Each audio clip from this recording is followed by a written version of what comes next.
दहशतगर्दों ने किसी पंजाबी को नहीं पाकिस्तानियों को मारा। दहशतगर्दों की कोई कौम और कबीला नहीं, हम अपने शोहदा का बदला लेंगे, दहशतगर्दों का पीछा करेंगे। ये लड़ाई रियासत की लड़ाई है, रियासत मजलूम के साथ खड़ी होगी, हम खामोश तमाशाई बनकर नहीं बैठेंगे। दहशतगर्दों के सहूलतकारों हमदर्दों को मंतखी अंजाम तक पहुँचाएंगे।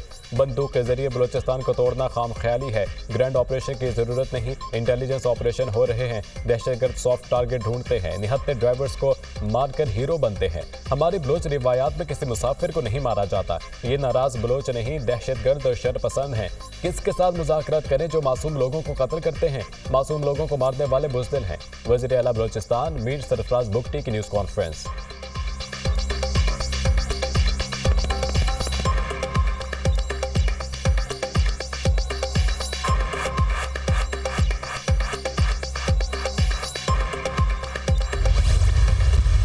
बलोचिस्तान में दहशतगर्द हमलों का भरपूर तरीके से जवाब देंगे। बलोचिस्तान हुकूमत के साथ राब्ते में है, दहशतगर्दों का पूरा बंदोबस्त होगा।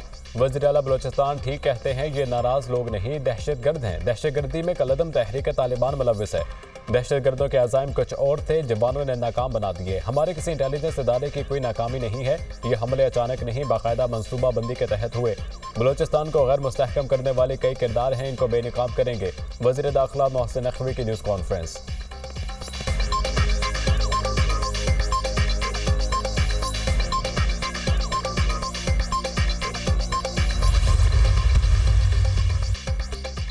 महरंग बलोच और बाकी लोग इस्लामाबाद में आकर धरने देते हैं। अपने लापता अफराद के लिए ये लोग धरना देते हैं। बलोचिस्तान में जो मजदूरों के साथ हुआ, इन पर यही लोग खामोश होते हैं।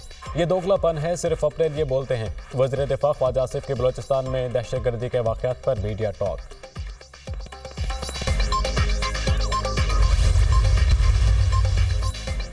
बलोचिस्तान में दहशतगर्दी के वाक़यात पर हर कोई अफसरदा। सदर ममलिकत और वज़ीर आज़म की मुसाखेल में दहशतगर्दी के वाक़यात की मज़म्मत। आसिफ जरदारी ने कहा, बेगुनाह इंसानों का ज़ालिमाना कत्ल पूरी इंसानियत का कत्ल है।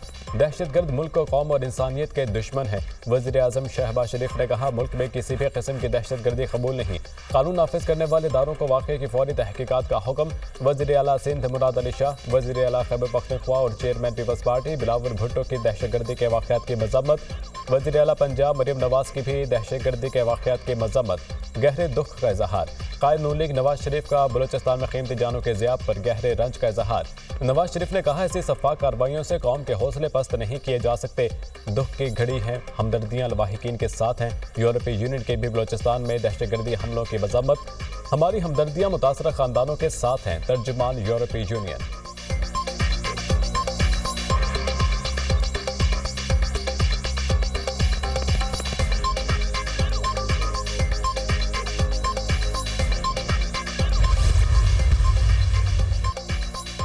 मानसून बारिशों का धुआंधार स्पेल। कराची के मुख्तलिफ इलाकों में मूसलाधार बारिश। सबसे ज्यादा बारिश गुलशन हदीद में 42 मिलीमीटर रिकॉर्ड, नाजिमाबाद 26, अरजानी 25, गुलशन मामार में 12.4 मिलीमीटर बारिश हुई। नशेब इलाकों में पानी जमा, शहरियों को मुश्किलात का सामना। बारिश के बाद शहर के मुताबिक फीडर ट्रिप कर गए।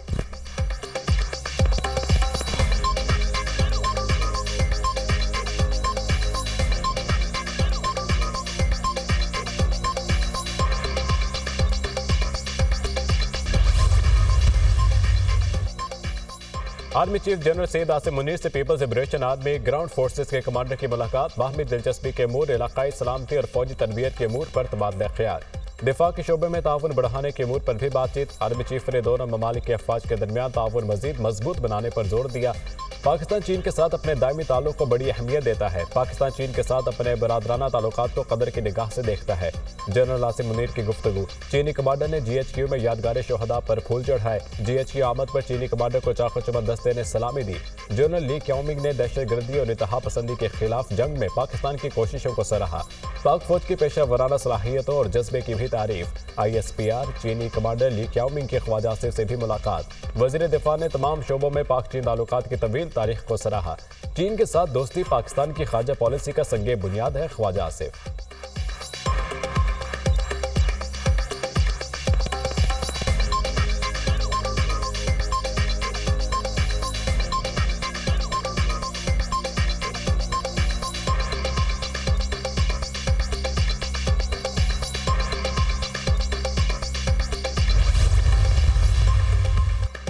वजीर आजम से चीन की पीपल्स लिबरेशन आर्मी की बरई फौज के कमांडर की मुलाकात, फरीकैन का 2 तरफा दिफाई और स्ट्रेटेजिक शराकतदारी को मजीद बढ़ाने पर इतफाक। वजीर आजम का अस्करी सतह पर तबादलों पर इत्मीनान का इजहार। पाकिस्तान और चीन के दरमियान दहाइयों पर मुहित स्ट्रेटेजिक ताल्लुकात हैं। दोनों ममालिक काबिल एतमाद दोस्त हैं। ताल्लुकात को वसी अवामी, सियासी और इदारा जाती हमायत हासिल है। वजीर आजम की गुफ्तगू। पाकिस्तान आहनी भाई, स्ट्रेटेजिक पार्टनर और काबिल एतमाद दोस्त है। चीन पाकिस्तान के साथ अपने ताल्लुकात को सबसे ज्यादा तरजीह देता है। चीनी जनरल का 2 तरफा दोस्ती को ताउन और इश्तराक की नई सतहों तक बढ़ाने की ख्वाहिश का इजहार।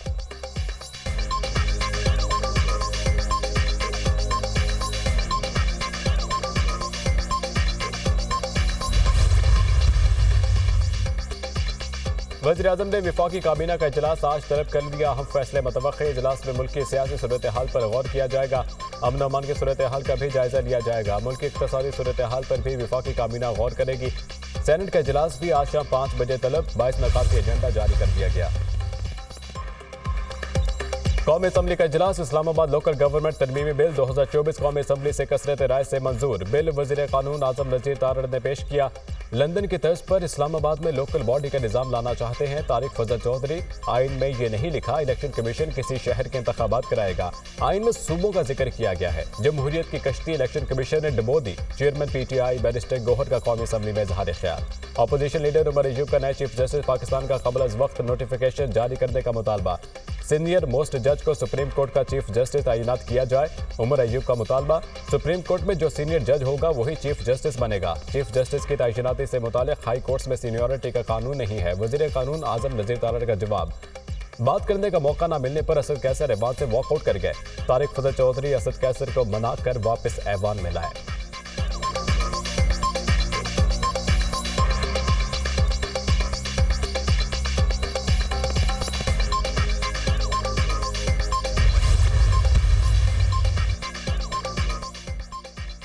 तहरीक इंसाफ की पार्लिमानी पार्टी का इजलास, हुकूमती कानून साजी से मुताल्लिक़ अमूर पर गौर। तहरीक इंसाफ का हुकूमती कानून साजी के खिलाफ असम्बली के अंदर और बाहर एहतजाज का फैसला।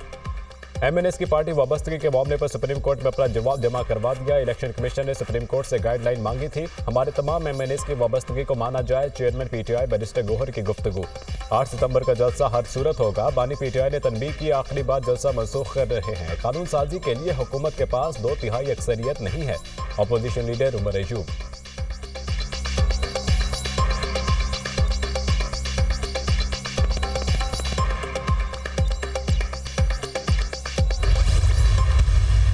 सिर्फ इंतशार की वजह से इतना बड़ा फैसला दिया। हालांकि खान साहब को 1 साल ज्यादा हो गया कि वो जेल में है। जेल के अंदर भी जो बंदे ने अपनी सोच नहीं की, बल्कि मुल्क की सोच की, अपनी अवाम की सोच की, अपनी कौम की सोच की, अपने वर्कर की सोच। हम लोग जिनसे लड़ रहे हैं ना, जिनसे हम लड़ रहे हैं, उन्होंने सुपर पावर को शिकस्त दी है। वो तंजीमें हैं। कच्चे के डाकू मरियम तुमसे कंट्रोल नहीं हो रहे। वो बड़ी बड़ी बातें तुम बैठे कर रही हो इधर। ये कच्चे के डाकू तो हमारी जेब में है। अगर हमारे सूबे में इस तरह के डाकू होते ना कच्चे टाइप के, हमने तो इनका वो हाल किया होता कि इनसे हम इधर ये मालियों की तरह यहाँ पे काम कर रहे होते। बानी PTI ने इंतशार से बचने के लिए जलसा मनसूख किया। बानी PTI को पैगाम भेजने के लिए जेल भी खोल दी गई। 8 सितंबर को तारीखी जलसा होगा। बानी PTI से कह दिया जलसा करूंगा और मैं जिम्मेदार हूंगा। वफाकी हुकूमत को कोई लचक दिखाई ना दिखाऊंगा। डील इख्तदार के लिए हो तो गलत है, डील कौम के लिए हो तो इसे डील नहीं सेटलमेंट कहेंगे। फैज हमीद वादा मुआफ गवाह बनेंगे तो इसकी कोई हैसियत नहीं होगी। बानी PTI ने 2022 में फैज हमीद से राब्ता छोड़ दिया था। अलीमा खान मेरा नाम लेंगी तो जवाब दूंगा। कच्चे के डाकू खैबर पख्तूनख्वा में होते तो इनके पौधों को पानी लगाने के लिए लगाया होता। वज़ीर आला खैबर पख्तूनख्वा यमीन गंडापुर की प्रोग्राम दुनिया महर बुखारी के साथ में गुफ्तगू।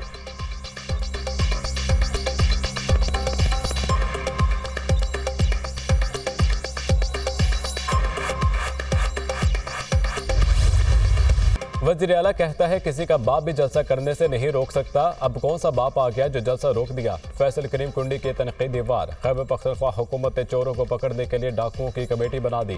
खैबर पख्तूनख्वा में करप्शन के सिवा कुछ नहीं हो रहा। खैबर पख्तूनख्वा में क्लास 4 की नौकरियां बेची जा रही हैं। इंतहा पसंदी के खात्मे के लिए सबको किरदार अदा करना होगा। गवर्नर खैबर पख्तूनख्वा की मीडिया से गुफ्तगू।